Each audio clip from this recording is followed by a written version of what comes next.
وہ مقامات میں حاصل کر لوں۔ تو ماں ہمیشہ ماں ہوتی ہے، اس کا دل بڑا ہوتا ہے، بچوں کے لیے ہمیشہ کے لیے بڑا ہوتا ہے۔ اجازت دے دی، حضرت اویس کرنی نکلے، حضرت بایزید بسطامی رضی اللہ تعالیٰ عنہ آپ نکلے، جنگل و بیابان کے اندر گئے، 40 برسوں تک آپ نے اللہ کی عبادت کی۔ کتنے برس؟ 40 برس۔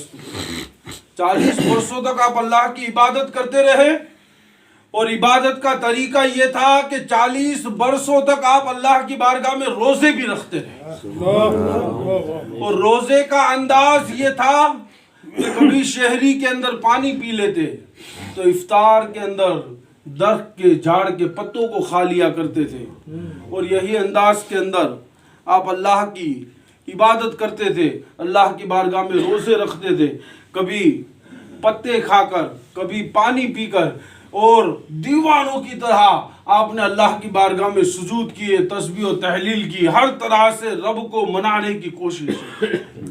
40 برسوں تک ہر چیز کو بھول کر آپ جنگل و بیابان کے اندر اپنی زندگی کو گزارتے رہے۔ ایک دن اسی دیوانیت کی حالت کے اندر تسبیح و تحلیل کرتے کرتے آپ جنگل سے باہر نکل گئے، دیکھتے ہیں سامنے ایک بستی نظر آئی، اور حال یہ تھا کہ جب بایزید گئے نا دوستو، تب داڑھی کے بال کالے تھے، اور جب واپس آئے تب داڑھی کے بال سفید ہو چکے تھے، اور وہی داڑھی جو پورا سینہ ڈھک دے، اتنی بڑی ہو چکی تھی، لباس پرانا ہو چکا تھا، بکھرے ہوئے بڑے بڑے بال ہو چکے تھے۔ اسی حالت کے اندر آپ بستی کی طرف آتے ہیں، جب بستی کو دیکھتے ہیں بایزید کو خیال پیدا ہوتا ہے کہ ارے میں تو اسی بستی کا رہنے والا ہوں۔ پھر آگے بڑھتے ہیں، پھر ایک خیال پیدا ہوتا ہے کہ اسی بستی میں میرا ایک مکان ہے، اور اس مکان کے اندر میں اپنی ایک بوڑھی ماں کو چھوڑ کر گیا تھا، جس کی اجازتوں کو لے کر میں جنگل و بیابان پہنچا تھا۔ کیا آج میں 40 برسوں کے بعد لوٹا ہوں، اس ماں سے ملاقات ہوگی یا نہیں؟ وہ ماں زندہ ہوگی یا نہیں؟ وہ ماں اگر زندہ بھی ہے تو مجھے دیکھ کر پہچانے گی یا نہیں؟ کیونکہ 40 برس کا عرصہ ماں اور بیٹے کے درمیان گزر چکا تھا، اور حضرت بایزید کا پورا حلیہ بدل چکا تھا۔ آپ جنگل و بیابان میں 40 برس نکال کر آئے تھے، آپ آتے ہیں اور اسی دروازے پر پہنچتے ہیں جہاں 40 برسوں پہلے آپ نے اپنی والدہ ماجدہ کو چھوڑا تھا۔ اب وہاں پہنچے، پھر خیال پیدا ہوا کہ والدہ ہوگی یا نہیں، اگر اس مکان میں کوئی اور بھی رہتا ہوگا۔ انہی خیالاتوں کے اندر بایزید پریشان ہے کہ ماں اگر ہوگی تو پہچانے گی یا نہیں، اس کے آنکھوں کی روشنی ہوگی یا نہیں، اس کے کانوں میں سننے کی طاقت ہوگی یا نہیں۔ بایزید یہی تمام چیزیں سوچ رہے ہیں۔ پھر خیال پیدا ہوا کہ بایزید ادب کا طریقہ تو یہی ہے، ادب کا طریقہ تو یہی ہے کہ اگر کہیں جاؤ تو سلام پیش کرو، اگر کوئی نظر نہ آئے تو پھر باہر سے پہلے آواز دی جائے۔ حضرت بایزید نے دروازے کی کنڈلی کو پکڑا اور کنڈلی پکڑ کر بجانا شروع کیا۔ جیسے ہی کنڈلی کی آواز اندر پہنچی، اندر پہنچتے ہی ایک بوڑھی ماں نے صدا دی، سامنے جواب دیا کہ بیٹا بایزید تو آ گیا۔ سبحان اللہ، دروازہ کھولا، ماں اور بیٹے کی ملاقات ہوئی، ایک دوسرے کے سینے سے مل کر رونے لگے۔ حضرت بایزید کی والدہ فرماتی ہے بیٹا کیوں رو رہا ہے؟ حضرت بایزید عرض کرتے ہیں کہ امی جان میں تو یہ سوچ رہا تھا کہ آپ میرے خلیے کو پہچانے گی یا نہیں، آپ مجھے پہچان پائے گی یا نہیں، مگر آپ تو میری ساکل بجانے کی ادا کو بھی نہیں بھول پائی، آپ کو تو میرا یہ بھی طریقہ یاد ہے۔ امی جان جس عبادت کے لیے گیا گیا تھا، جس مقام اور درجوں کے لیے گیا تھا، اللہ نے وہ درجات عطا نہیں فرمائے، وہ مقام نہیں ملا۔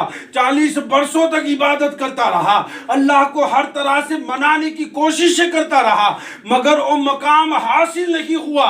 حضرت بایزید کی والدہ ماجدہ اپنے ہاتھوں کو آسمان کی طرف پھیلاتی ہے اور رب کی بارگاہ میں عرض کرتی ہے کہ مولا، آج میرا بیٹا جو تیری عبادتیں کر کر جس درجات کو حاصل کرنا چاہتا تھا، تو نے وہ عطا تو نہیں فرمائے، مگر یہ بڑھیا تیری بارگاہ کے اندر جسے 40 برسوں کے بعد بیٹا ملا ہے، وہ بوڑھی تیری بارگاہ کے اندر یہ عرض کرتی ہے کہ جو مقام وہ چاہتی ہے مولا وہ مقام عطا فرما دے۔ حضرت بایزید فرماتے ہیں کہ 40 برسوں تک دیوانوں کی طرح جو عبادت کی وہ مقام نہیں ملا، میری والدہ ماجدہ نے جو دعا فرمائی اللہ نے ایک پل میں وہی مقام عطا فرمایا۔ اللہ نے ایک ہی پل میں وہ مقام عطا فرما دیا۔ یعنی کہ پتہ یہ چلا کہ جو کام بندے کے عبادتوں سے نہیں ہوتے وہ والدین کی دعاؤں سے ہو جاتے ہیں۔ اسی لیے ماں باپ کی عزت و ادب کرے، ماں باپ کا احترام کرے۔ دوستو یہ بڑے قیمتی ہے، بہت قیمتی ہے، اہمیت والے، بڑے اہم ہیں ہمارے لیے۔ عفواً ولا تنہر، کبھی بھی کسی بھی وقت اگر یہ ہمارے لیے دعا فرما دے تو اللہ ان دعاؤں کو کبھی رد نہیں کرتا۔ سبحان اللہ، سبحان اللہ۔ آج ہم حیات ماں باپ کی عزت و ادب نہیں کرتے، ان کا احترام نہیں کرتے،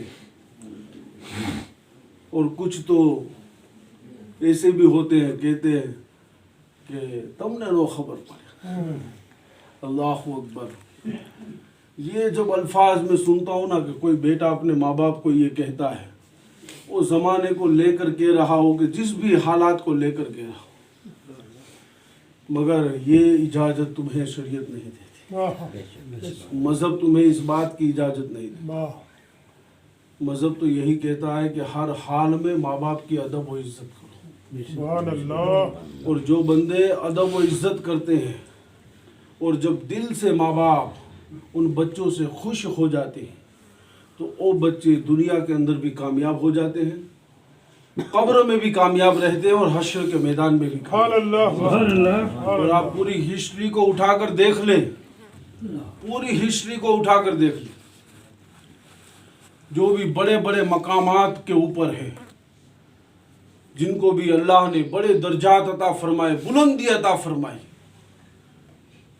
ان کے پوری ہسٹری کو سوانح عمری کو جھانکے تب پتہ چلے گا کہ وہ اپنے ماں باپ کی کتنی ادب و عزت کرتے تھے، وہ اپنے ماں باپ کی کتنی خدمت کرتے تھے، اور اللہ نے ان بندوں کو کیسا مقام عطا فرمایا۔ آج ہمارا حال یہ ہے نا دوستو کہ ہم جس کا نام ہوتا ہے نا اسے دیکھتے ہیں، اسے نہیں، اس کے والدین کو دیکھو، کیونکہ مولا علی کرم اللہ وجہ کریم فرماتے ہیں کہ وہی بچے کا کردار اچھا ہوتا ہے جن کے والدین کا کردار اچھا ہوتا ہے۔ یعنی جو کامیابی ملتی ہے، جو مقام ملتا ہے، اگر ہمارے ماں باپ اچھے ہو اور مقام والے اور کردار والے ہو تبھی اللہ ان اولادوں کے اندر وہ کردار اور وہ مقام پیدا فرماتا ہے۔ اسی لیے کہتا ہوں اگر ماں خاتون جنت ہو تو بیٹے حسنین کریمین ہوتے ہیں، اگر ماں ام الخیر فاطمہ ہو تو بیٹا عبد القادر جیلانی پیدا ہوتا ہے، اور اگر جو ماں نور بی بی ہو تو بیٹا خواجہ معین الدین چشتی پیدا ہوتا ہے۔ یا رسول اللہ۔ اس لیے ماں باپ کی عزت و ادب کرے، ماں باپ کی تعظیم کرے، اور ماں باپ کے سامنے اف تک نہ کرے۔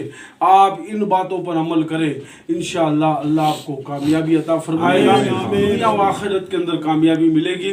میں نے جو کہا اور آپ لوگوں نے سنا اس کے اوپر آپ کو اور مجھے عمل کرنے کی توفیق عطا فرمائے۔ صلاۃ و سلام کے لیے کھڑے ہو جائے۔ وآخر دعوانا الحمدللہ۔